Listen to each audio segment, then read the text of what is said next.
to Jonathan Taylor. Huge hole. He's at the 30. He's going to go. 10, 5, touchdown. Jonathan Taylor made a man miss the line of scrimmage and then runs it into Pater for a one-handed INT. Are you kidding me? Kenny Moore. What a play by Nyheim Hines.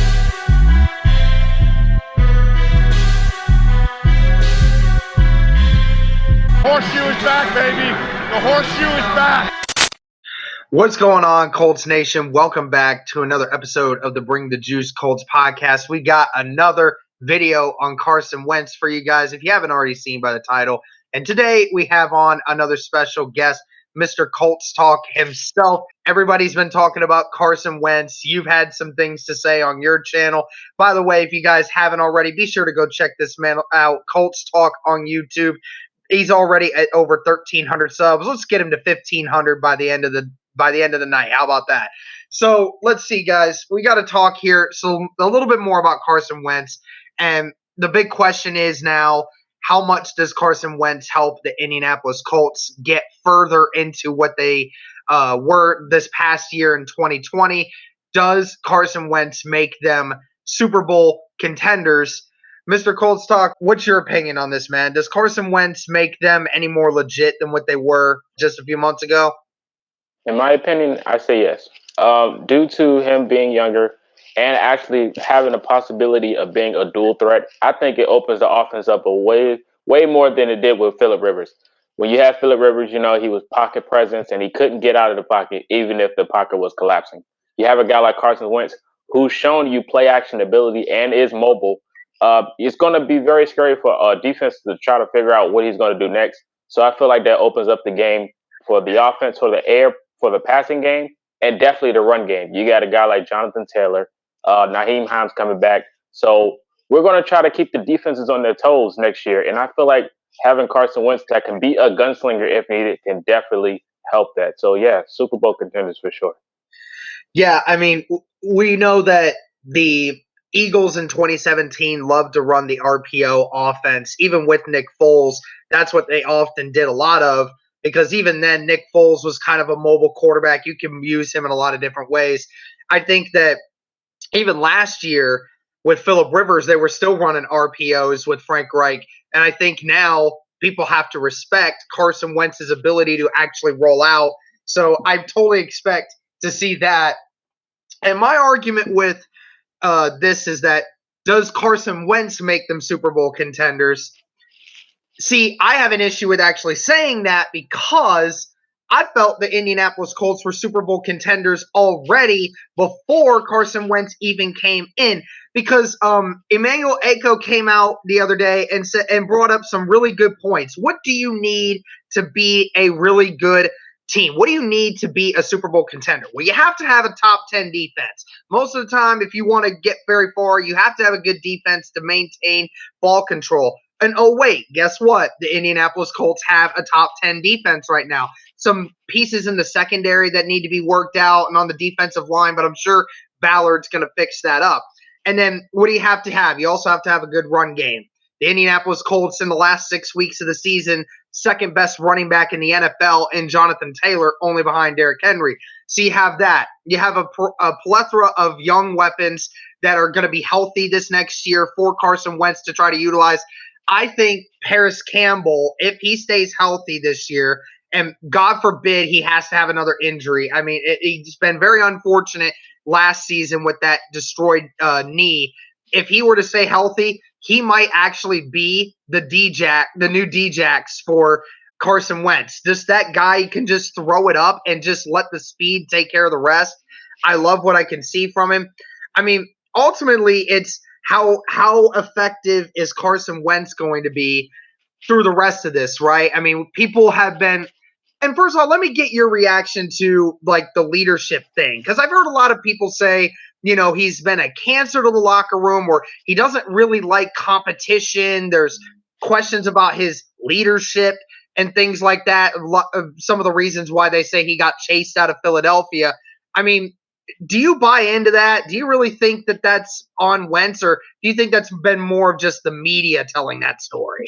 Yeah, I don't buy into it at all because, you know, the media, they're going to spin any type of story they want. You know, So I don't really buy into this conversation at all. And if anyone actually knows, we know that the real problem in Philadelphia was the friction between him and Doug Peterson. So it had nothing to do with locker room leadership, anything at all, because we know back in the day when he was healthy and he was getting the ball out there, they didn't bring any of that up earlier. So I don't think it has anything to do with that. And him coming to Indianapolis with his former offensive coordinator, Frank Reich, that he loves dearly, I feel like that's going to be just fine because we have leaders already. And bringing him in, a former leader of a team that in the Philadelphia Eagles, I feel like he'll be okay. So, it's time for a new environment and a new atmosphere, and all of that will bring, positive energy towards Carson Wentz. So I don't believe the media at all. Yeah, I agree. We have some young leaders on both sides of the ball that I think, provide that kind of help to where Carson Wentz doesn't need to be the bona fide speak up leader. He doesn't need to be that. He just needs to go out and play. And you're right, the connection that he has with Frank Reich. Frank Reich knows his tendencies, knows how he likes to play. We can return him to somewhat of a form that we saw in, 2018, 2019 even. I mean, we see that, and then, that's enough for Carson Wentz to really get going. But ultimately, what's the biggest weapon you think that Carson Wentz is going to use to help this offense get going? Because, we talked a little bit about the tight ends and the wide receivers because we know the run game's good. We know the offensive line's good. That's fine. But, there's still a few question marks at receiver. Michael Pittman's going to be that guy coming up. But, there's been talks about the Colts in free agency getting a true number one wide receiver, that guy who they know at any time can go out and get you some points, or, maybe getting a tight end in the draft.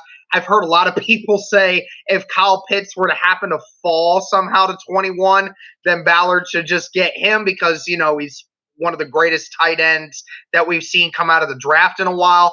I mean, what do you think needs to happen there? Because I'm not satisfied with the list we have for him right now, but I think that we add one more true guy at one of those spots. I think it really opens things up. What do you say about that? Yeah, I agree with you. We definitely got to add another wide receiver to that core already, and it has to be a veteran. I feel like we need another veteran on offense, because veteran presence does a lot for these young locker rooms. And I feel like a veteran wide receiver, maybe not too old, but can still get out there and can be the number one. That's not Michael Pittman Jr. I think that'll help a lot. The tight end core, I feel like that'll probably be his main goal is to hit those tight ends because most tight ends don't get really guarded easily in the AFC South. So I feel like that'll be one of the biggest targets for him next year is the tight end core. I absolutely agree. That was what he used to do in 2017, 2018 when that offense was moving so well. So for Carson Wentz to help make this team what we think it can be, what's the number one thing he has to do to make that offense transition? And what's the one thing he can't do in order to keep it going? Well, the one thing he has to do is put the ball in the air. That was kind of an issue last year. We played very conservative. And then at the end of the game, when we had to, it was too late. So I feel like if he gets the ball out there to those targets or try to risk it, like Tom Brady-esque, Tom Brady risks it every now and then, but just not too much. So if he gets the ball in the air under him, I feel like he'll be good. One thing he has to not do next year is hold on to the ball too long because he has an issue of that. He has an issue of, holding the ball for longer than normal. And we've seen enough of that with Jacoby Brissett when he was in the pocket. So I hope that he fixes that adjustment of holding the football too long. But I feel like he'll be okay. Yeah, I agree with you on the, just trying to let the ball go. He needs to feel confident in his arm, be able to do what he has to do, and has to have those confidence in the wide receivers. And I think we've seen, Zach Pascal be able to go up and get a football. He's not afraid to do that. Michael Pittman at 6'4", I hope they start utilizing him in that way. I mean, there's nobody that can guard somebody that tall. And then I think the other thing you mentioned, holding on to the football too long, I agree with you there. But I'll also go the other side and say the interceptions late in games, the costly interceptions. Wentz doesn't throw a ton of them. It's not like he's a turnover machine when it comes to that, but a lot of the interceptions he threw, especially last year, just leave you thinking like, what are you doing? Like, why? Why did you throw that? Why? It didn't make any sense, right? And, a lot of people said that about Rivers in 2019. And then look at what happened in 2020. He finally got an offensive line, got some guys he can throw it to. He felt comfortable, and he didn't throw many interceptions after that. So I think, it comes with the territory. I think Carson's going to get very comfortable behind that offensive line, and he might still take a few amount of sacks, and a couple of them will probably be on him, but I think he's going to get just a lot more accurate knowing he's going to have time to throw the football behind that offensive line. Absolutely. I agree 100%. That offensive line is going to do him justice, man. He's going to do really good. And hopefully, hopefully he figures this thing out. Hopefully the run game meshes well with the pass game. And, we do pretty good next year. Yeah, and a lot of people had questions about Carson Wentz and being able to throw the underneath routes, because that's become how should I say it, has become basically the new trend in passing nowadays. It's not about throwing 50-yard bombs as much anymore. It's about being able to dissect everything within 5 yards of the line of scrimmage.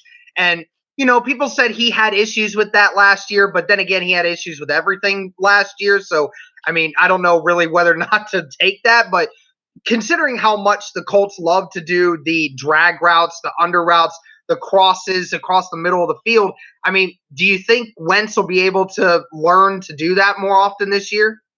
Oh, yeah, for sure. I definitely think if the offense is open enough and you see targets and he actually, the main thing is he has to be comfortable in the pocket. He's coming from a team in the Philadelphia Eagles that didn't have any receivers or offensive line, so he basically was running for his life. I think it's going to take time for him to adjust to get comfortable in the pocket and to get the ball out. And I think it'll work out well with Pascal and Michael Pittman running slants across the middle of the field to each other. Which one are you going to guard, especially if defenses are running zone? So I feel like he would definitely become comfortable in that pocket and get the offense to work well. Well, I certainly hope they'll have a little bit more of a training camp this season and, some preseason early on. I hope they'll just have more stuff like that because, this last year, Rivers being a vet and having been used to Frank Reich from before, it didn't take quite as long for him to figure it out. But, Carson Wentz being younger, been away from Frank Reich for just almost as long now, I just feel like he'd need a little bit more practice early on to get used to these wide receivers. So I really hope that they have something at the beginning. I hope the NFL provides us some kind of training camp and preseason combo because some guys are really going to struggle this year if they don't have that. Yeah, absolutely. If they don't get that situated, hey, I'm definitely with the Reggie Wayne train. He said, hey, send him to South Florida. He'll train with him. So I'm definitely on the verge. If he needs me to pack his bags, I'll go pack for him. I did that before. Yeah, we got to remember, guys, this is the man that said he would pack Matt Stafford's bags to come to Indy. Unfortunately, that one got declined, but he got on the wrong flight, man. He got on the wrong flight. That's all, guys. He's coming back to Indy. It's okay. It's what I'm messing. But thank you guys so much for tuning in. Colts Talk, thank you, man, for coming on. I really appreciate you. And be sure to let us know what you think, guys. Does Carson Wentz now make the Colts Super Bowl contenders? Thank you guys so much for tuning in. And as always, go Colts.